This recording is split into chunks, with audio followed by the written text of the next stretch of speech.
Cette émission vous est présentée par les centres du VR Saint-Nicolas et Montmagny. Plus fort que jamais.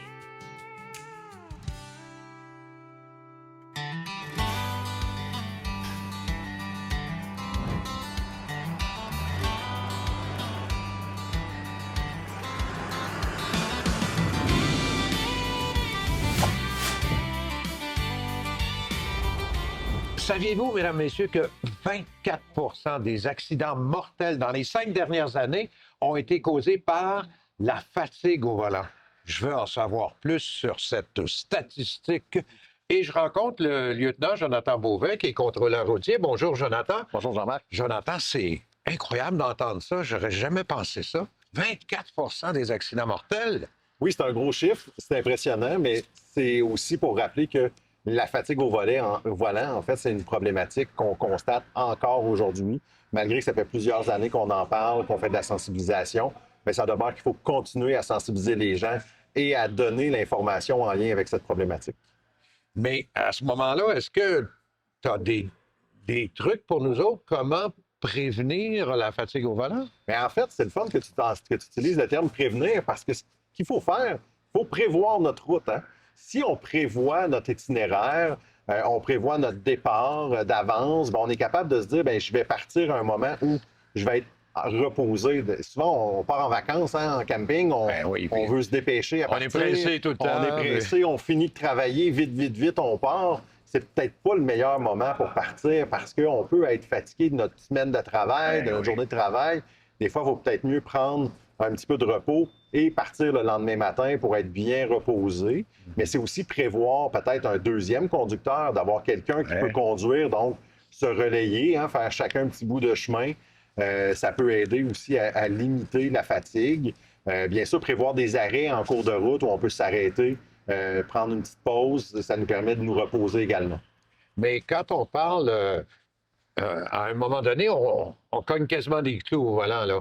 La solution, est-ce que on appelle ça une pause ou une sieste? Bien, ça va dépendre de l'endroit où on va pouvoir arrêter. C'est sûr que de faire une sieste, ça va être encore mieux. Des fois, juste de faire une pause, de se dégourdir un 15-20 minutes, là, de reprendre nos esprits, ça va nous permettre, en fait, de pouvoir continuer un petit bout de chemin. C'est sûr que si on peut arrêter puis se reposer, dormir, c'est l'idéal. C'est l'idéal, oui. Il faut comprendre que la fatigue, c'est un peu comme une lampe de poche dont les batteries sont faibles. Hein? Donc, notre faisceau lumineux diminue graduellement. Et le faisceau lumineux, là, ça se trouve être notre attention sur la route. Donc, si notre faisceau lumineux, il diminue, il faut pas attendre que la lampe de poche soit éteinte avant de s'arrêter. Il ne faut pas attendre de s'endormir. C'est bon comme dès qu'on voit les premiers signes de fatigue ou de perte d'attention parce qu'on est fatigué, on va le sentir dans notre corps. On va « Ah, je suis pas confortable, je vais changer. Il me semble, là, je vais ouvrir la fenêtre, monter le son de la radio. » On le sait, on fait des gestes comme ça.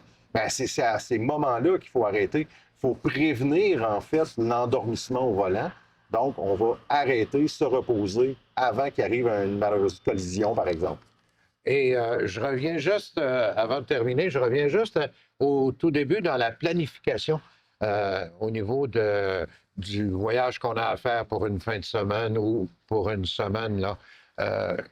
C'est de partir totalement reposé, d'avoir une bonne nuit de sommeil, de ne pas partir en vitesse? Tout ça est des bonnes choses à faire. Donc, partir bien reposé, une bonne nuit de sommeil avant, mais prévoir un itinéraire qui nous permet aussi des pauses de repos. Donc, prévoir des endroits où on va pouvoir s'arrêter, prendre des pauses, pas dire, je vais essayer de conduire 14 heures en ligne sans jamais arrêter, ce qu'il ne faut pas faire, évidemment. Donc, on va prévoir peut-être des séquences de 2-3 heures. On peut s'arrêter une petite demi-heure, peut-être des fois aller faire une visite à quelque part, aller faire une commission qu'on a besoin, aller manger au restaurant ou en tout cas, peu importe, mais prendre des pauses au travers de notre trajet. Donc, ça nous permet d'avoir moins de fatigue accumulée. Je vous suggère d'écouter les conseils de Jonathan Beauvais si vous ne voulez pas faire partie des statistiques l'an prochain. Merci beaucoup, Jonathan. Plaisir, merci.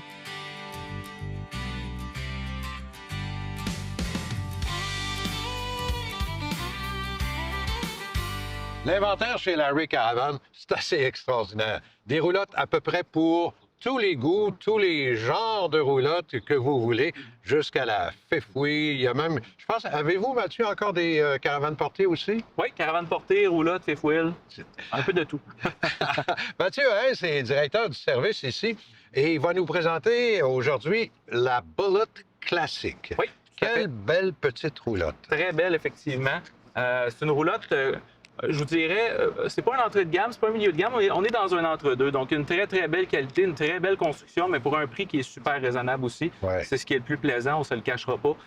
Cette roulotte-là, ce qui est le fun, c'est qu'elle a un plancher hyper deck. Donc, c'est une technologie qui est vraiment propre à Keystone. C'est un plancher qui ne peut pas prendre l'eau, c'est impossible. C'est un plancher qui est fait de composite, qui est fait en sandwich, qui est écrasé finalement pour ne pas contenir de l'eau et ne pas pourrir à long terme. Fait que jamais, jamais, jamais de problème de moisissure. Dieu sait que c'est important, les infiltrations d'eau. Effectivement, c'est ce qu'on entend le plus souvent. Fait que Keystone nous a protégés grâce à ça. C'est un très, très beau plus. C'est fabriqué par Keystone, Oui, hein? exactement. Keystone, qui est le gros fabricant, mais la marque de base qui est Boulette. 20 quelques pieds, 22 pieds. 22, hein? Exactement. Et il y a une particularité que je trouve intéressante aussi, c'est que la cuisine est à l'arrière Oui. de la roulotte. C'est assez rare, ça Oui, aussi. tout à fait. Bien, pour des gens qui veulent avoir une vue sur le lac ou une vue sur les montagnes ou peu importe, Ben, un beau oui. camping, Oui. c'est vraiment plaisant parce que tout est vitré à l'arrière. Fait qu'au niveau de la dinette, au niveau du divan, au niveau de la cuisine, il y a des vitres vraiment à grandeur. Fait que ça l'aide énormément pour la vue, là. Puis l'intérieur aussi, au niveau des couleurs, c'est, Oui. on dirait que c'est plus moderne. On Tout a à laissé fait. tomber le vieux bois, là. Exact, exact, exact. On y était avec plus des gris, des couleurs pâles, un petit peu plus qui est tendance présentement. Un plafond qui est à motif au lieu d'être blanc. Fait que ça aide aussi pour le nettoyage, la garder propre. Ouais. C'est vraiment un beau plus. Puis en parlant du plafond, ce qui est le fun aussi, on va avoir un toit renforcé, donc on peut marcher sur le toit. Il est plus robuste aussi pour la neige l'hiver. C'est vraiment une belle construction, là. Ça aussi, c'est important quand on veut monter sur le toit. Est-ce Ouais. qu'on peut installer des panneaux solaires sur Tout à le... fait, tout à fait. Puis ce qui est le fun, c'est que tout est déjà filé. Parce que c'est sûr que ce qui prend le plus de temps dans une roulotte, c'est de passer tout le filage au plafond et ainsi de suite. Celle-là, tous les fils sont déjà là, il reste juste à installer. Et le poids, qu'est-ce que ça a l'air? Dans ces roulottes-là, c'est sûr qu'idéalement, c'est une roulotte qui va se tirer plus avec un petit pick-up, un 1500. On pourrait y aller avec un gros VUS, mais on est plus dans une roulotte là, avec un petit pick-up. Tacoma et ainsi de suite peut tirer sans problème cette roulotte-là. Alors, dans ce genre de roulotte-là, vous en avez un inventaire assez important. Oui, C'est- oui. je sais qu'il y a des gens qui nous écoutent, ils veulent l'acheter, là. Vous l'avez stock? On en a, c'est pas un problème. On en a tout le temps. Vous voulez l'acheter, on est là, ça va nous faire plaisir. Donc, mesdames, messieurs, venez voir Mathieu Hess. Ici, chez Larry Caravan, il y a un site Internet, Mathieu. Tout à fait, tout à fait. larrycaravan.com, vous allez tout avoir là directement. Merci infiniment de nous avoir C'est moi présenté qui ce vous remercie. modèle-là, Mathieu. Hey, ça nous a fait un grand plaisir.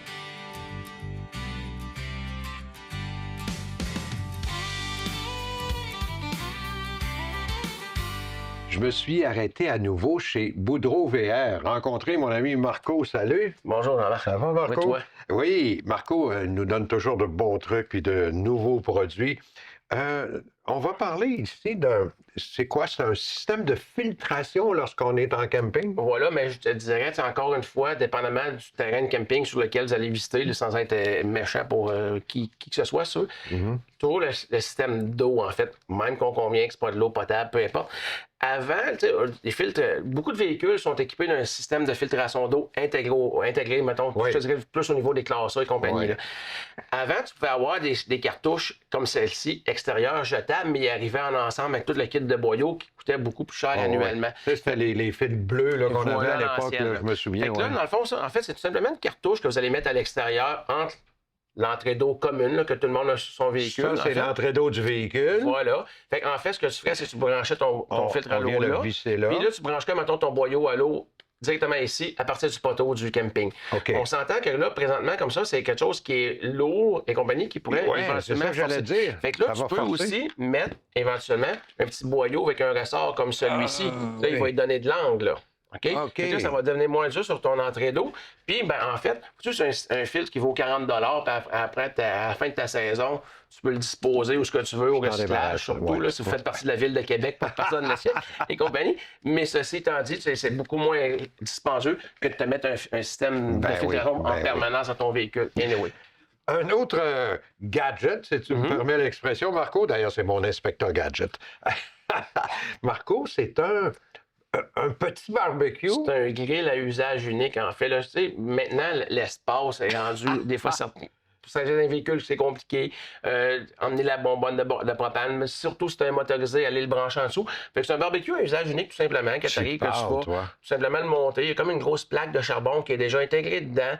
T'as pas besoin d'allumettes, rien, tu tires sur la corde comme ça, là, il va s'allumer tout seul. Ah oui! Puis ça a une autonomie de 3 heures, en fait. Mais tu sais, c'est réellement pas réutilisable. Après, ton 3 heures, t'en disposes, malheureusement. Mais devant, mettons, quelqu'un qui fait du camping en autonome, exemple, dans une tente, ben ton lieu, vous avez pas moins d'emmener un paquet d'affaires, le poêle à nafta, ça va fonctionner. Absolument. Mais même dans ton véhicule, à un moment donné, tu veux juste arrêter une halte routière aux États-Unis, là, puis t'as une fringale. Ben, fais ton steak en tout temps. Je trouve ça merveilleux. Et pour ceux qui voyagent avec les enfants, ça aussi, c'est un beau gadget. Ça vient d'éliminer des casse-têtes, beaucoup. Les journées de pluie, surtout, s'il y a lieu. En fait, Jean-Marc, c'est un couvre-nappe avec les sièges, mais les enfants peuvent le colorier. C'est réutilisable, c'est avec des marqueurs à l'eau. On comprend là, que il y a 4 marqueurs, mais vous pouvez emmener n'importe quel marqueur lavable que vous avez à la maison. Fait que vous pouvez dessiner toute la fin de semaine, si vous voulez, passer un linge humide, vous la renettoyer. Puis elle va être prête pour un autre choix de couleur le week-end prochain et compagnie. Fait que ça va réellement vous démarquer. Ceux qui arrivent le soir, des fois, qui ont les bottines rondes un peu, tu peux reconnaître ta roulotte par la nappe, si tu veux aussi. Et pour expliquer aux gens, là, c'est le dessus de la table et les 2 bancs d'une table à pique-nique. C'est incroyable, hein? Mais on peut aussi l'utiliser n'importe où. Marco, encore une fois, un beau gadget. Merci infiniment. Merci, Jean-Marc.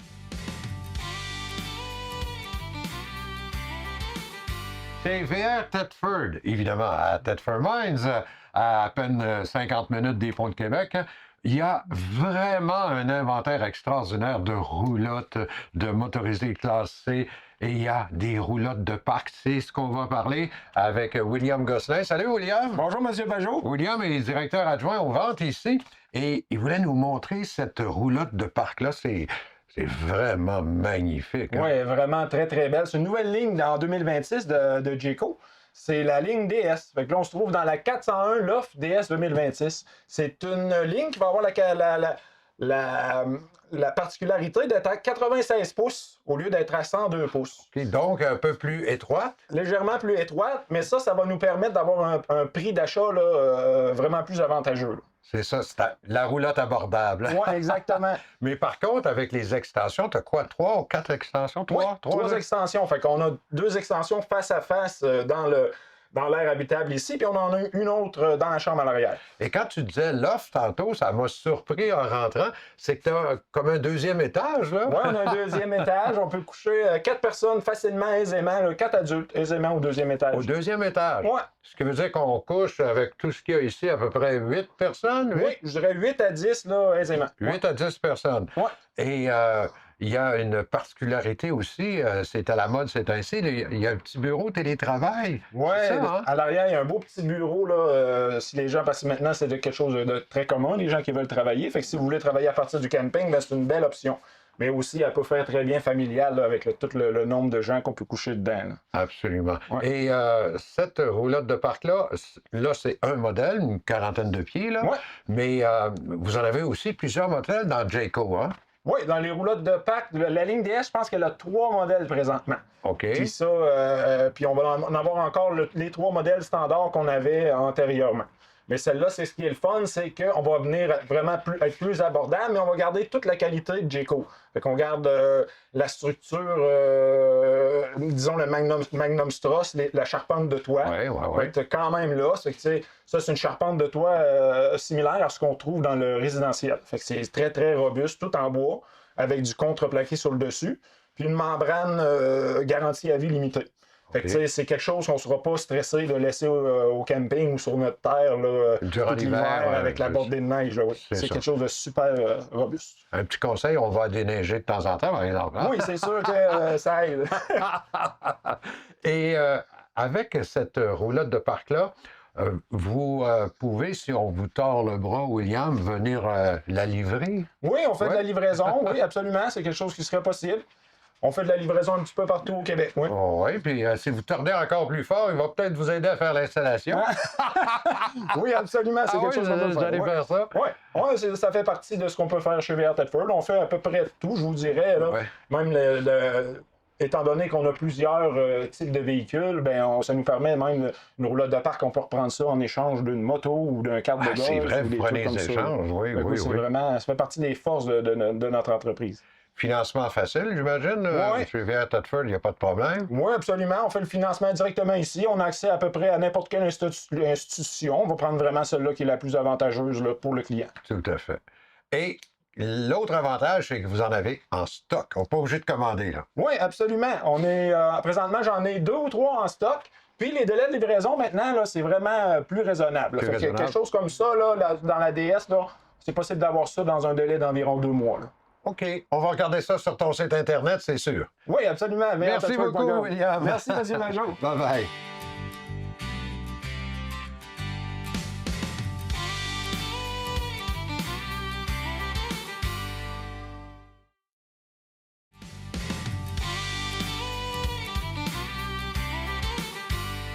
Cette chronique est produite par la Fédération québécoise de camping et de caravaning. Win 25 FB de la compagnie Airstream, oui, je viens de le dire, mais c'est une caravane nouvelle, particulière, qui allie la modernité avec la tradition.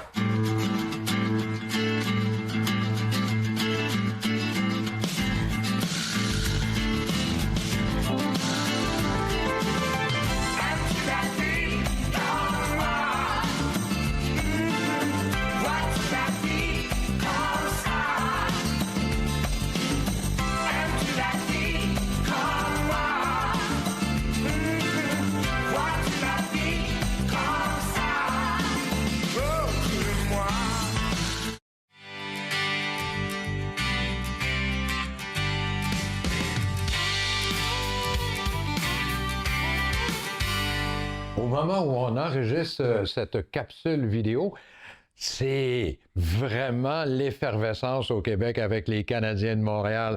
On a même notre mascotte maintenant. On attend Steve Ross, comme d'habitude. Il est en retard. Steve Ross. Oh, salut! Qu'est-ce que tu fais là avec ma fille? La petite mascotte. Tiens, elle s'ennuyait de toi, je la redonne. Comment ça va, là? Ça Ça va, a l'air que votre femme m'a dit que je peux pas vous brasser rien. Vous Non, avez vous avez mal pas au le droit. dos. Bon, OK. mon Dieu! Comment ça va? Ça va bien, Hey. mon Steve. C'est le fun de te voir. C'est la Il y a dernière. de la peine, hein? C'est notre dernière capsule. J'ai plus d'argent, puis c'est ma dernière parce que je vous ai tout donné, mais c'est correct. Ben oui, mais il va toujours m'avoir à chaque fois. Ça va bien? Je rentre dans ton... c'est toujours beau, ta salle de montre ici avec cette Merci, magnifique merci. voiture. Yes. On s'en sait, va mesdames- dans le... Ouais, on sait, mesdames, messieurs, que Steve est un maniaque de voitures. Est-ce qu'on peut dire voiture antique ou... ouais. Non? Oui, Ouais. oui, non, plus sport aussi. Là, je suis Un maniaque peu de de- sport. C'est pas compliqué. C'est un maniaque. Il aime tellement pas les voitures qu'il les refait lui-même à son goût. Oui, des Voyons, challenges. on en Des a challenges. ici. D'un côté, c'est c'est une carrosserie. 1955, 1951, en avant, il y avait un 37. Un Mercedes, là. Et là, on s'en va directement dans son atelier de carrosserie, mesdames, messieurs. Si vous avez des problèmes de carrosserie avec votre VR, venez voir Steve. Tu fais Ouais. quoi? Tu fais tout ici dans la carrosserie? Oui, oui, on fait, mais là, j'en vois un, là. mais je vais aller le voir. Je l'avais pas vu, là. Je savais que j'allais avoir une belle job pour vous montrer. Seigneur, mais as-tu vu? Il n'y a plus beaucoup. de devant, Il y a lui, là. Non, il n'y a plus de devant. On est en train de refaire les assurances, ils l'ont emmené parce que je suis au courant d'un petit peu l'histoire parce que je savais pas qu'il était arrivé. Le bumper, le monsieur, tu sais, quand je vous ai dit, il y a 1 an ou 2 ans, Ouais. ramassez vos pièces. Oui, tout à fait. OK? Je me souviens Mais très le bien. bumper était cassé, il doit être dans la chambre à peinture. Le bumper était cassé complètement, il était cassé en deux. On est obligé, dans la soumission, de le refaire, le fibrer au complet. Ah, Puis ouais. là, ça, c'était probablement des années 2000. Le bumper n'est plus disponible. Ah, ben non. Là, c'est pour ça que les assurances nous appellent. Puis là, on est en train de recréer le bumper avec les Mais ça, pièces. c'est un accident majeur, là. Oui, oui. Tout le Puis, devant, comme si ça. je me souviens bien, il y avait Sur les côtés. il y avait des choses sur les côtés. Oui. Oui. Ah, puis il y avait le bumper en arrière. Oui, ça n'a pas bien été. ouais. Le Ça va. pare-choc arrière, Ouais. les panneaux sur le côté. Oui. Ça, il y avait probablement des graphings à grandeur. Oui, il y avait des graphings à grandeur. On a un coffre là-bas en dernier. Probablement qui était, on le refait en aluminium au complet, comme c'était d'origine. On fait nos propres Ben, pièces. c'est ça que j'allais dire, c'est que même si la pièce n'existe pas, vous êtes assez professionnel pour les refaire, les On pièces. refait nos Ouais. pièces. Et dis-moi, ce qui m'intéresse, c'est quand même dans les années 2000, à peu près, ce véhicule-là. La peinture, elle a tout changé au soleil, puis est-ce que tu es capable de... Oui, vous voyez la peinture, elle, c'est en 2026, elle est blanc, blanc, blanc, blanc. Tout à fait. Celui-là ici, lui, c'est probablement des années début de 2000. Oui. Et là, la peinture, elle a jauni. C'est ça, c'est Là, jauni avec c'est le jauni, temps. tout ça. Mais là, mon scanner, lui, il va vraiment, vraiment le jaunir. Ça. Avec le soleil qui a fait là, que le soleil l'a tout fait en sorte qu'il jaunisse. Mais là, on va tout de faire. Ça paraîtra pas. Puis même le vert, parce que là, c'est sûr que le bumper va être vert. Et c'est un genre d'aqua, là, tout ça. On va recréer la vraie identique. Mais c'est ça, c'est la technologie d'aujourd'hui. Là, c'est vrai, ça. Ouais. Steve, donc, les gens qui nous écoutent, s'ils veulent avoir plus d'informations sur la qualité puis sur le travail qu'ils font. Nous autres, on VA Custom, mais je vais en profiter vu que c'est la dernière émission. Oui. VA Custom, transport. On fait beaucoup de jobs d'assurance pour les VR et je fais beaucoup de réparations, des petites réparations mineures pour tous les concessionnaires partout que vous voyez sur la 20, partout. Mais on fait un petit peu de tout. On crée nos pièces. Si vous êtes mal pris, tout ça, appelez-nous. On va s'organiser pour que ça y aille bien. Mesdames, messieurs, je le connais. Appelez-le. Un super de gars sympathique. Steve Ross. Bon hiver. Et on s'en revoit l'année prochaine. On s'en revoit la prochaine saison? Oui, je suis prêt. Parfait. Moi, je suis prêt. Steve Ross, VR Custom. Je prends quelques minutes pour vous inviter à nous suivre sur notre page Facebook Les Passionnés du VR et du Camping, avec un contenu exclusif. Encore plus, vous pouvez nous suivre également sur notre chaîne YouTube Les Passionnés du VR et du Camping.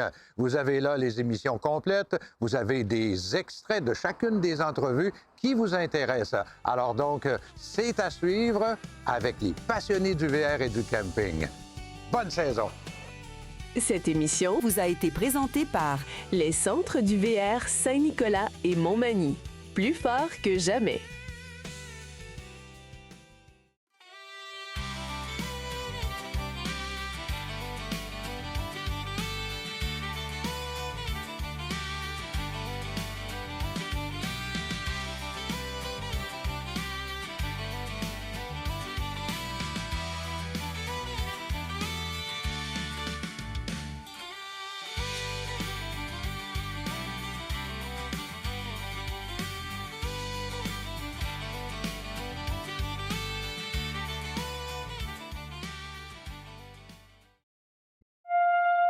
Thank you.